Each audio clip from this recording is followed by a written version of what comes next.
Hi, everybody. Tim Hughes, the CEO and co-founder of DLA Ignite. Welcome, everybody. And today I've got Peggy Budd.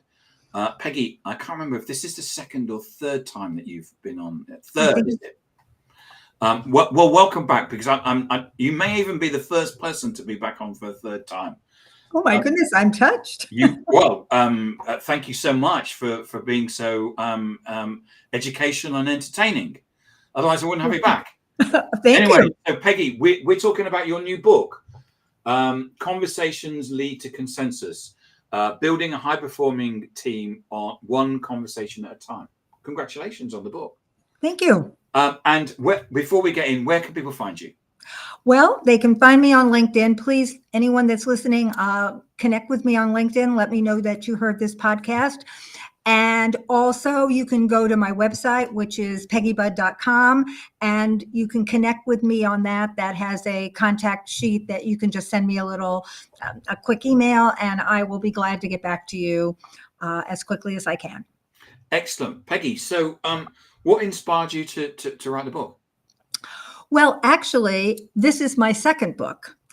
The first book was called Navigating Special Education, Building Positive Parent-Educator Partnerships.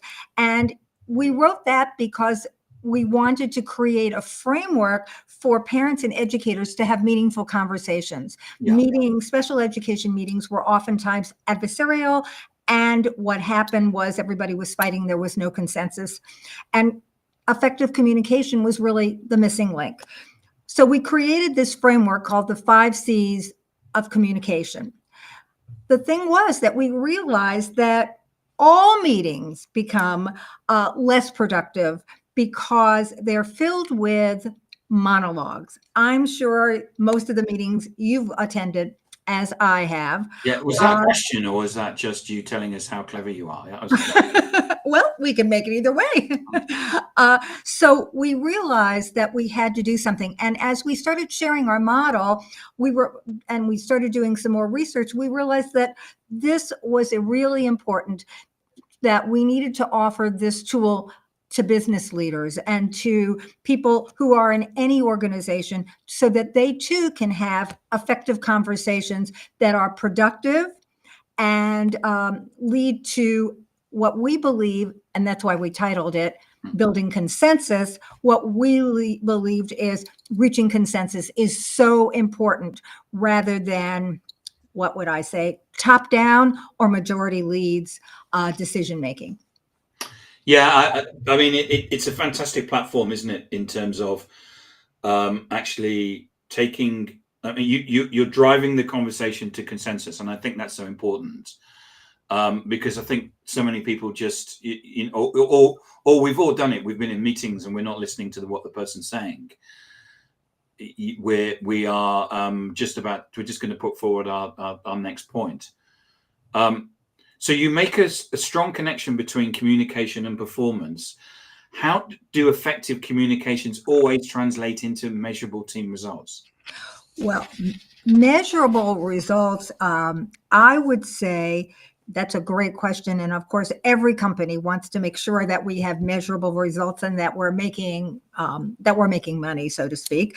And I would say that what happens is we have to be aligned with the people on the team and have a shared vision. And that's where things get bogged down, and where this model helps, because through these conversations that are meaningful, we start to unpack and realize, what do we have in common? Meaning, what are the goals that we are searching for? And that will then lead to something that is measurable.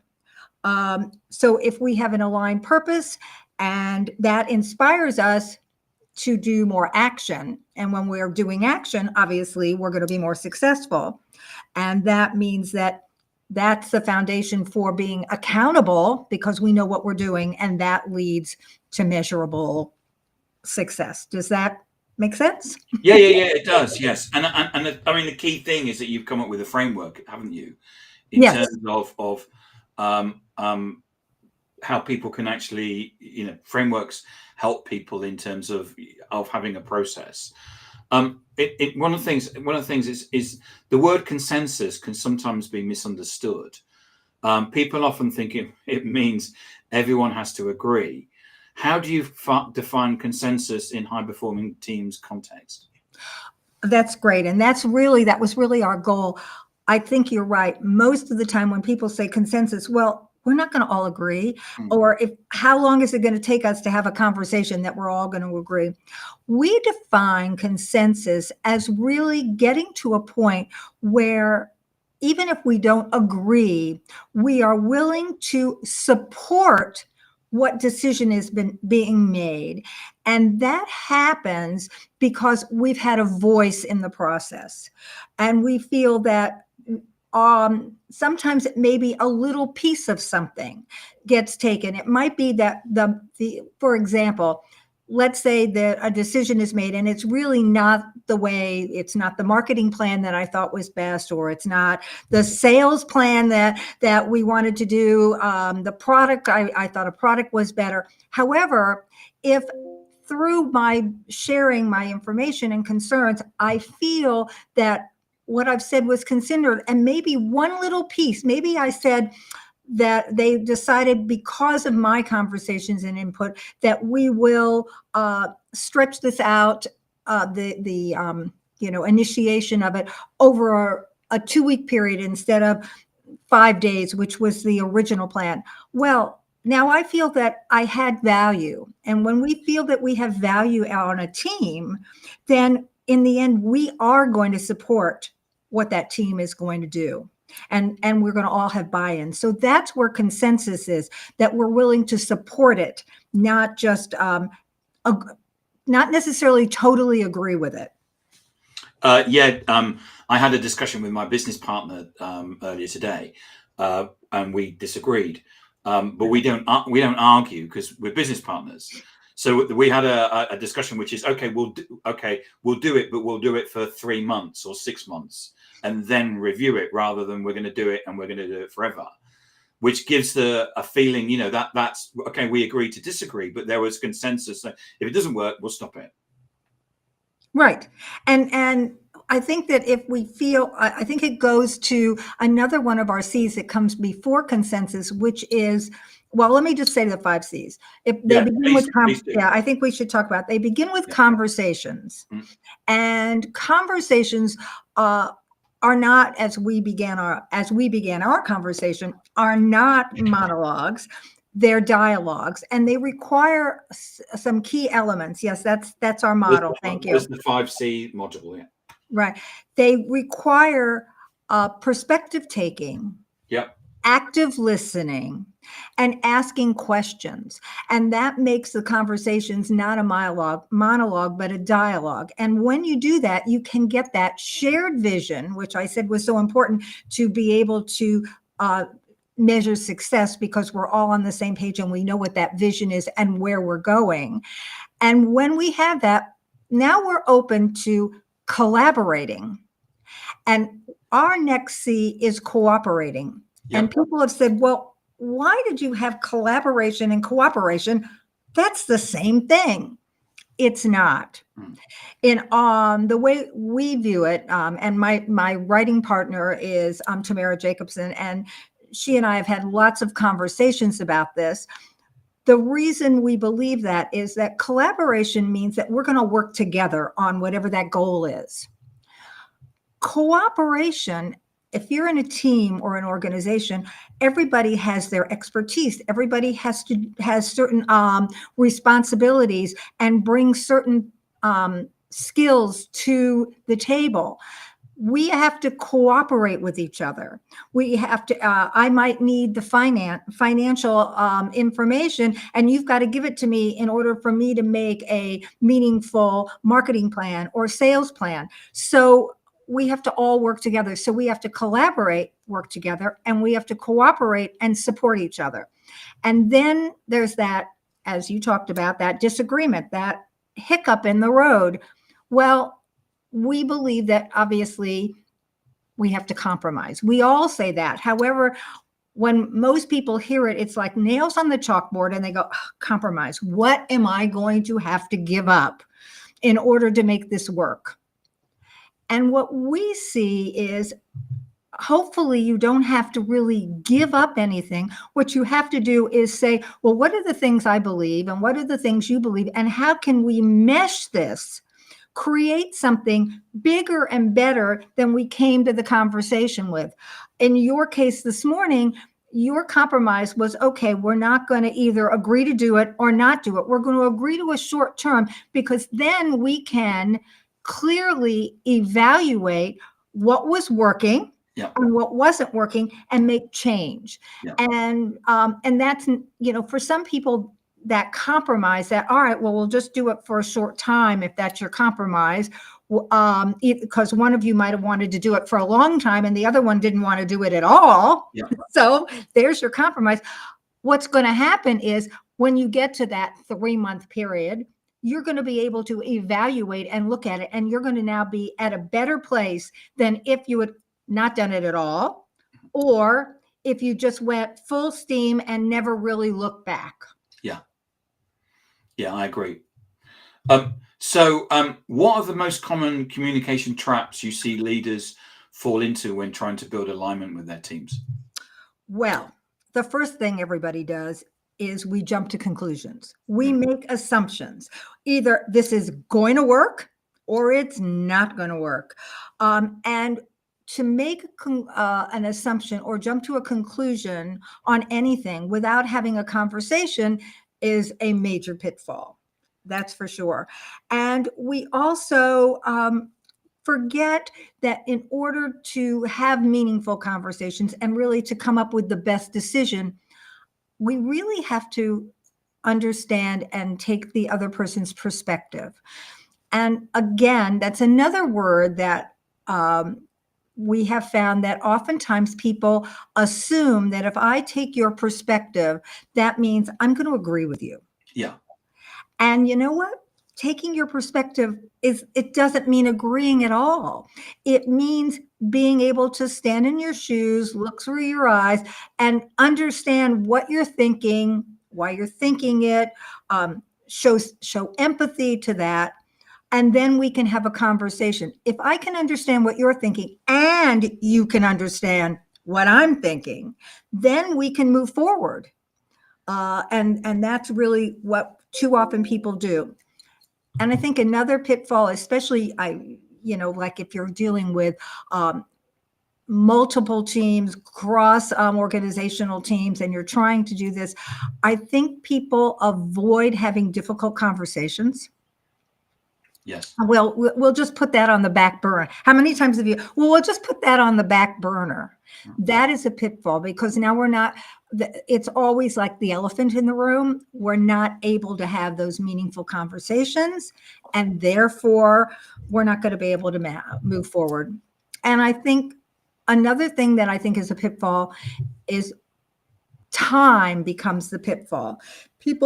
We're having a meeting, we have this amount of time, we have to get through it. So what happens? We don't have conversations and we don't ask questions. And when we're not asking questions, then we're not really having meaningful conversations, and we're not really getting to the heart of whatever is there. It's back to those monologues. We'll just each tell our point and then vote on it. And now we move forward. And I think that sets you up for things that are less successful, maybe even a disaster, but I don't want to be so extreme. So at least it's not going to be ideal. For someone leading a new or a fractured team, what's the first conversational step that they should take in start building trust and consensus? If you're leading a fractured team, a new team, I think you have to be a good listener. I think listening is key to everything. And if we're not listening, I think the problem is people think about listening, hearing, and active listening as synonyms. And they use them interchangeably and don't really understand the difference. And I think if you're starting a new team, if you create that culture of we are really going to listen to each other, I think that that can really make a big difference in how the team works, because now everybody, as I said at the beginning, feels heard and valued. And so I think that teaching listening is also something that many leaders don't do, because they just say, well, we're going to all listen to each other. And that's not really what is, what I think is really happening. Yeah. So, no, I was just going to say, and I guess that when you're listening, that means you're going to be honest and you're going to be transparent. And by listening, you're going to find that shared vision, right? And that's really what it's all about. Yeah. So leading on from that, you talk about the difference between hearing and understanding. What techniques can leaders use to make sure their messages are truly landing with their people? Well, I think that it's active listening. And I think that learning the active listening strategies, or what that really means, is key. So the first thing we have to remember is to take the words yes, but, and leave them at the door, because that just shuts down a conversation. All people do is say, oh, yes, but, and then it's like I negated everything I've said up until the word but, and now you listen to me because this is what I want to say. And so that's an important strategy. The other thing that I think to make sure that we're heard and understood is that we have to set up a culture in our teams where we are willing to ask for clarification, and ask for explanations, and use the word why. Why do you think that? Without somebody feeling that they're being intimidated, or they're being made to feel that they don't know what they're talking about. That changes the culture, because everybody knows, okay, I need to know why. Can you explain that? Or asking for clarification or checking for understanding. I think I heard you say, is that what you said? Is that what you meant? Oftentimes, if I repeat something, a little bit of what somebody said as my understanding, what happens is either the other person will say, absolutely, and now we're kind of we're now on the same page and we can move forward. Or they say, that's not what I meant. Yeah. It might be that I didn't hear them correctly, or I made an assumption or jumped to a conclusion, or it might be that they didn't explain themselves clear enough. In either case, that will change the trajectory of that conversation, and now we can move forward. So one of the things I'm always interested in is we work in a hybrid world. There's so much communication happens through screens. How can teams maintain the same depth and quality of conversation? Such a great question. I know when COVID first happened, I was doing online training for You came on leaders here to tell people how to use. right, because they didn't understand. First of all, I think one of the biggest problems is many leaders, I consider them to be transactional leaders. And when you're on a screen, everything has to be transformational. We have to have conversations. We have to understand each other. Though that's just key. And if that's not your leadership style, and it's just to tell everybody, then that virtually that's going to break down. Another thing that's so important is that camera. I'm working hard to look into my camera and not look at you. Right now, I'm looking at you. I know that you feel like I'm not looking at you because I'm looking at you. And people have to change that mindset. I mean, I offer, say, put a little Post-it next to your camera, or put something there to remind you to look into the camera. It's the only way people feel that you're connected. Also, when you're speaking virtually, your body language, which is always important, is heightened, because I've got this little screen. You don't see all of me. However, if when I'm listening, I lean back in my chair while you're talking like this, you don't feel I'm connecting. If I'm sitting up and looking in and leaning in, those are just things that we just assume, well, I'm in my home. That's why people thought they didn't care how they dressed. They didn't care what their background was, because I'm at home. Well, it does matter. And in a hybrid world, we have to take those meetings as seriously as if we were face to face or in person. And the other thing, whether it's in person or face to face, remembering to speak slowly and to communicate with bullet points. I would say in person, if we're not doing it, you can lean over, you can say, what did you say? You can ask for more clarification. When you're doing it virtually and you're going from screen to screen, it's harder. So if you slow yourself down to begin with and you ask for clarification, so then you don't have to worry about that breakdown in communication. You know, oh, these are the 3 points. And also doing like there's 3 points and, you know, 1, 2, 3, use your hands, use things, but make sure that they're up into the screen. If I'm using my hands now, you don't even know it. Peggy, thank you so much for coming on and talking about your new book, your second book as well. Conversations lead to consensus, building a high-performing team, one conversation at a time. If we wanted to get sorry? No, I just wanted to say, and I would like everybody to remember that meaningful conversations are going to turn meetings from time spent to value created. How's that for? Excellent, excellent. So if we wanted to buy a copy of this, where could we get one from? Amazon. Amazon. Get it on Amazon. And Peggy, remind people where they can get hold of you. Please, you can again reach me through LinkedIn, or and it's just Peggy Bud or peggybud.com. And I'd love to hear from you. I'd love to help you with our model. I'd love to help you in anything related to communication, because that's what I do. I help people be effective communicators and have meaningful and productive conversations. Excellent. Thank you. Thank you so much. Thank you so much for coming on and sharing your expertise.